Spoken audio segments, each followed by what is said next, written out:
Long ago, in the land of Canaan, lived a young boy named Joseph. He was not a king. He was not a warrior. Yet, God had placed a great dream in his heart. This is the story of Joseph, a story of betrayal and faith, of suffering and hope. A story that begins in a pit and ends in a palace. Joseph was deeply loved by his father, Jacob. To show his love, Jacob gave Joseph a beautiful, colorful robe. But this special favor stirred jealousy in the hearts of Joseph's brothers. One night, Joseph had a dream. Joseph came to the field the next day to innocently share his dream with his brothers, not knowing it would deepen their hatred. Brothers, please listen to the dream I had. Another dream? We were binding sheaves of grain in the field. Suddenly, my sheaves stood upright, and your sheaves gathered around and bowed to. So you think you'll rule over us? Do you really think we'll bow to you? They could not see what God was revealing, but heaven was already shaping Joseph's future. One day, Joseph's father sent him to check on his brothers. But when they saw him coming, their jealousy turned into cruelty. Here comes the dreamer. Let's get rid of him. Then we'll see what becomes of his dreams. Brothers, please, what have I done?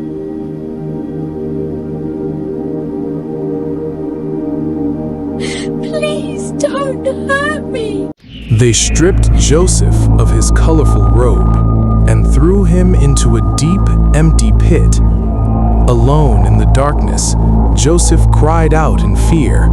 Betrayed by those he trusted most, the brothers went back home and lied to their father Jacob that his beloved son Joseph was killed by a wild animal in the field. Jacob was sad and mourned Joseph for a long time. Instead of killing Joseph, his brothers sold him to passing traders for silver. Let's sell him! There's no point killing him! Please, I'm your brother. Joseph was taken far from home, far from family, and carried into Egypt as a slave. In Egypt, Joseph was sold to Potiphar, an officer of Pharaoh. Though Joseph was a slave, the Lord was with him. Everything Joseph did prospered. Everything this young man touches prospers. Put him in charge of Joseph remained faithful, diligent, and humble, and God's favor followed him. But trouble came again. Potiphar's wife tried to tempt Joseph. Joseph, lie with me. No, how could I do such a wicked thing and sin against God? Potiphar's wife went to her husband crying. She said, This Hebrew slave Joseph tried to harm me. Though innocent, Joseph was punished. Once again, he was sent into darkness. While in prison, the Lord showed him kindness and gave him favor in the eyes of the prison keeper. Chains could bind Joseph's body, but they could not bind God's purpose. In prison, Joseph met two of Pharaoh's servants who were troubled by dreams. They had no one to explain them. We've had dreams, but no one can explain them. Job, do interpretations not belong to God? Tell me your dreams. God gave Joseph understanding, and the dreams came true, just as he said. 2 years later, Pharaoh himself was troubled by dreams no one could explain. At last, Joseph was remembered. Brought from prison to the palace, Joseph stood before the king. I have heard it said of you that when you hear a dream you can interpret it. It is not in me. God will give Pharaoh a favorable answer. This is hope.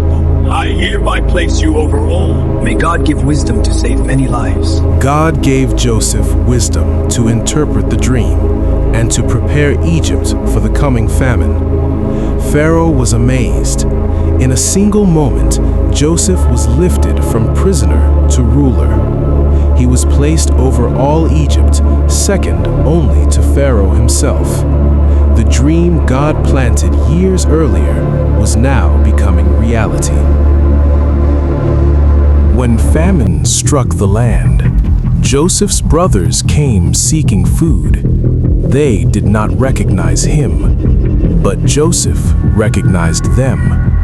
Instead of revenge, Joseph chose forgiveness. With tears in his eyes, he said, I am Joseph, your brother. Please forgive us. Do not be afraid. You meant evil against me, but God meant it for good. Joseph also instructed the brothers to go back and return with his father and younger brother, Benjamin. What was broken was healed. What was lost was restored. Joseph's life teaches us this truth. The pit is not the end. The prison is not the final chapter. And delay does not mean denial. If God has given you a dream, He is faithful to fulfill it. Trust Him in the waiting. Hold on through the pain. Because with God, the palace is still ahead.